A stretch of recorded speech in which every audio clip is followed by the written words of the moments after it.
Assalamualaikum warahmatullahi wabarakatuh. Perkenalkan, nama saya Devi Nur Fadilah, Stanbook A1J1180050. Saya salah satu praktikan anatomi fisiologi manusia yang merupakan anggota kelompok 3. Praktikum ini diampu oleh dosen Bapak Mustamin Balumbi, SPD, MSI. Asisten saya sendiri, Kafiran Sahid. Dalam video kali ini, saya akan menjelaskan mengenai materi sistem sirkulasi. Ini adalah gambar yang telah saya buat. Baik, sistem sirkulasi adalah suatu sistem yang memfasilitasi pertukaran zat-zat yang dibutuhkan dalam tubuh dan zat-zat sisa metabolisme. Pada manusia, sistem sirkulasi meliputi sistem peredaran darah dan sistem limfatik. Sistem peredaran darah mencakup darah, jantung, dan pembuluh darah. Sistem limfatik mencakup cairan limfe, pembuluh limfatik, jaringan, dan organ. Pada manusia terdapat pembuluh darah, di antaranya yaitu arteri. Arteri besar mengandung banyak jaringan penting dan sebagian otot polos. Fungsi arteri yaitu pada saat ventrikel kiri memompa darah masuk ke dalam aorta dengan tekanan tinggi. Dorongan darah secara mendadak ini merenggang dinding arteri yang elastis. Pada saat ventrikel beristirahat, maka dinding yang elastis tersebut kembali pada keadaan semula dengan memompa darah ke depan, ke seluruh sistem sirkulasi. Struktur dari arteri yaitu, arteri membawa darah dari jantung ke seluruh tubuh. Pembuluh darah arteri terdiri atas lapisan-lapisan. Yang pertama yaitu tunika intima. Tunika intima adalah lapisan terdalam dari pembuluh darah yang terdiri atas selapis sel endotel yang membatasi permukaan dalam pembuluh. Yang kedua yaitu tunika media.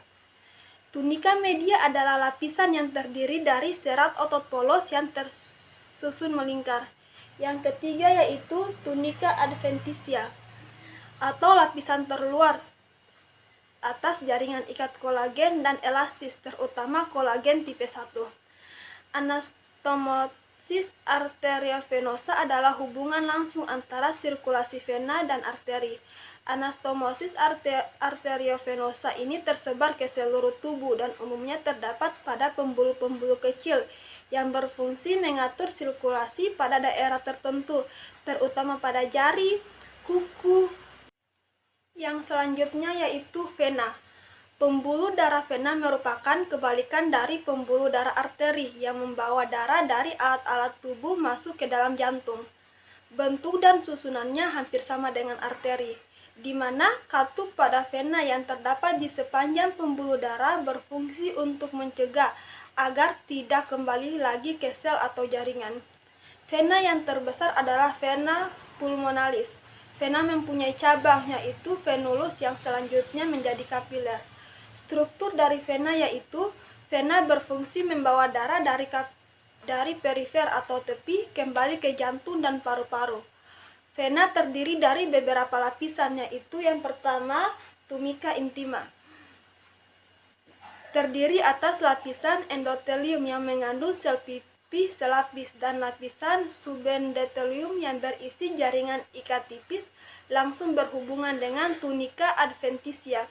Yang kedua yaitu tunika media, di mana tunika media ini lapisan tipis, otot polosnya bercampur dengan jaringan ikat. Yang ketiga yaitu tunika adventitia, adalah lapisan paling tebal pada vena. Lapisan ini yang paling berkembang, di mana jaringan ikat longgar dengan serat kolagen yang membentuk berkas-berkas longitudinal. Sel fibroblast tampak di antaranya. Sel-sel otot pula juga sering tampak. Yang selanjutnya yaitu kapiler.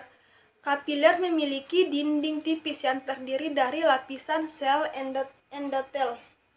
Nutrisi dan metabolik berdifusi dari daerah berkonsentrasi tinggi menuju daerah berkonsentrasi rendah melalui membran yang tipis dan semi permeabel. Dengan demikian, oksigen dan nutrisi akan meninggalkan pembekuan darah dan masuk ke dalam ruang interstisial dan sel. Kapiler memiliki dinding tipis yang terdiri dari lapisan sel endotel nutrisi dan metabolik berdifusi dari daerah berkonsentrasi tinggi menuju daerah yang berkonsentrasi rendah melalui membran yang tipis dan semi-permeabel. Dengan demikian, oksigen dan nutrisi akan meninggalkan pembekuan darah dan masuk ke dalam ruang interstisial dan sel. Struktur dari kapiler yaitu, pada kapiler terdapat sel endotel, yang mana sel ini memiliki fungsi dalam biologi vaskular. Fungsi sel ini meliputi filtrasi cairan, seperti pada glomerulus ginjal, tonus pembuluh darah, hemostasis, pengerahan neutrofil, dan lalu lintas hormon. Baik, itulah hasil pemaparan materi mengenai sistem sirkulasi. Lebih dan kurangnya mohon dimaafkan. Billahi taufiq wal hidayah. Wassalamualaikum warahmatullahi wabarakatuh.